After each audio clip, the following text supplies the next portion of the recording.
Libur Natal dan Tahun Baru selalu menjadi momentum krusial bagi industri perhotelan. PHRI memasang target okupansi tinggi di tengah tekanan ekonomi dan ancaman cuaca ekstrim. Seberapa realistis target tersebut dan sejauh mana peran stimulus pemerintah pada Nataru 2025? Dan untuk membahasnya sudah bergabung melalui sambungan virtual Sekjen Perhimpunan Hotel dan Restoran Indonesia, Bapak Maulana Yusran. Selamat pagi Pak Maulana.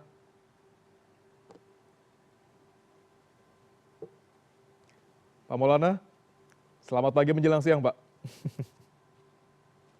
Pagi, Mas Ruli. Baik, Pak Maulana, PHRI menargetkan 80% okupansi hotel saat Natal 2025.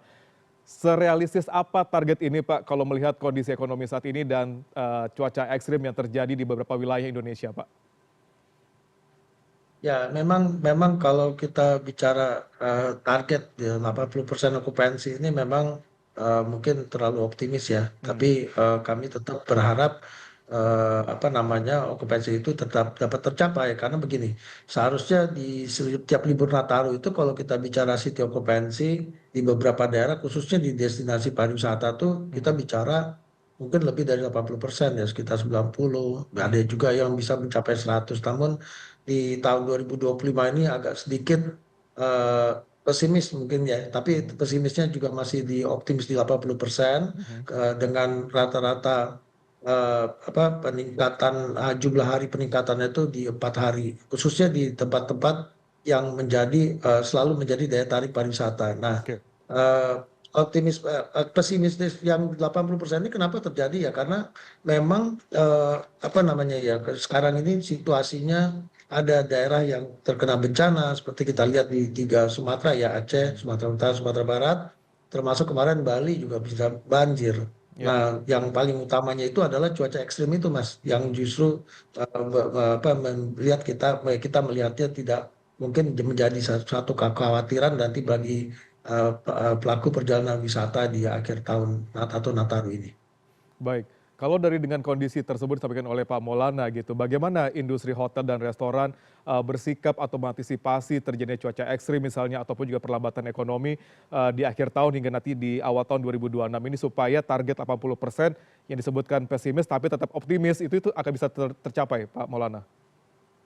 Ya, jadi begini, jadi kita itu kita mengenal musim libur di setiap tahunnya itu ada tiga yang terbesar. Pertama Mhm, adalah libur Lebaran, libur anak sekolah, mhm, dan kemudian adalah libur Nataru ya, yang penutup sebagai penutup tahunnya. ya, Nah, di setiap liburan tersebut umumnya apa namanya pelaku usaha pariwisata bersama pemerintah daerah itu selalu berkolaborasi dalam mensukseskan apa namanya lonjakan dari wisatawan atau mensukseskan libur Nataru tersebut di destinasinya. mhm, Nah, ini kan ada hal-hal klasik yang umumnya terjadi, salah satunya mungkin masalah di objek wisata, ya kan, masalah parkir dan seterusnya. mhm, Mungkin juga terkait yang seperti saat ini terjadi, mitigasi bencananya seperti apa. mhm, Nah, kan kalau dengan cuaca ekstrim ini yang penting itu bagi para traveler itu adalah informasi sehingga mereka baik, tidak terlalu khawatir untuk tetap melakukan perjalanan terkait dengan masalah mungkin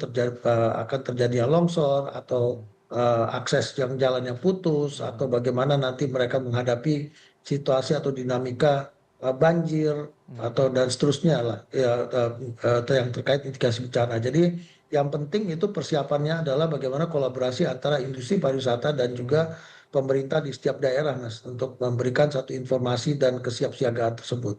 Baik.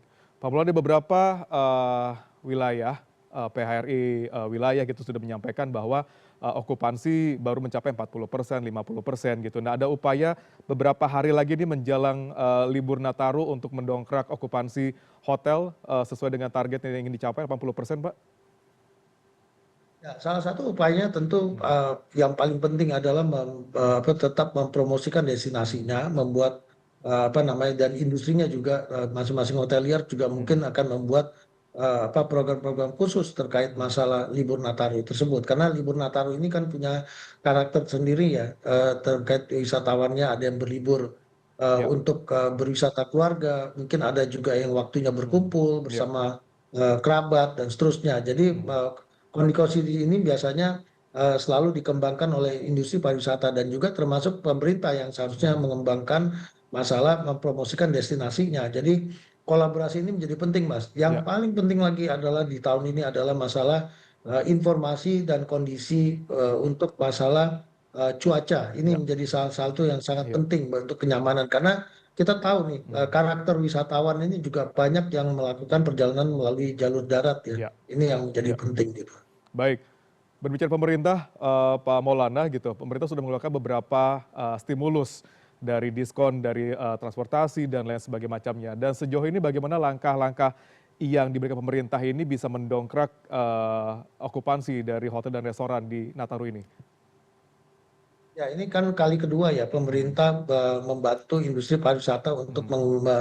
menggeliatkan perjalanan wisatawan khususnya wisatawan Nusantara atau wisatawan Domestik, domestik yang lalu pernah dilakukan juga pada saat libur anak sekolah. ya, Tahun ini juga dilakukan mhm, melalui diskon tarif tol dan juga ya, termasuk diskon tiket pesawat dan ya, bahkan ditambah dengan work from home atau work from anywhere anywhere, itu ya, yang mungkin bisa iya, juga men-trigger nanti mhm, dari sepasang 2931. mhm, Nah, ini mhm, kan kita terus berupaya Mas ya dengan ya, mensosialisasikan ini dan mhm, kemudian juga pengemasan paket-paket di daerahnya ini juga menjadi penting Mas iya, sebenarnya iya, selain itu. iya, Jadi ini semua akan kita kombinasikan untuk menjadi dorongan supaya mungkin berharap mungkin bisa lebih dari 80% ya Mas okupansi itu juga iya. menjadi harapan bagi industri. Baik, sudah ada stimulus diberikan pemerintah dengan sejumlah program, mulai dari tadi diskon transportasi, tiket kereta api, pelni, bahkan pesawat terbang, ada juga work from anywhere gitu. Kira-kira dari PHR sendiri, apa yang paling dibutuhkan oleh industri perhotelan dan juga restoran untuk mengejar target, mungkin melebihi target 80% ini, Pak? Apa yang sebenarnya paling benar-benar krusial dan bisa diharapkan bisa bantu pemerintah untuk mencapai tersebut? Hmm, Nah, tentu hmm. yang penting itu adalah tadi saya sampaikan Ya, yang paling penting itu adalah informasi, Mas, baik. dan mitigasi bencana itu yang paling penting Mhm. karena bagaimanapun cuaca ekstrim ini kan Ya, sebenarnya menjadi kekhawatiran utama bagi baik. traveler untuk Baik, Pak Maulana bertraveling. sebentar kita akan mendengarkan sama-sama respon pemerintah terkait dengan bencana di 2025 ini, akhir 2025 ini seperti apa. Kita akan kembali sesaat lagi.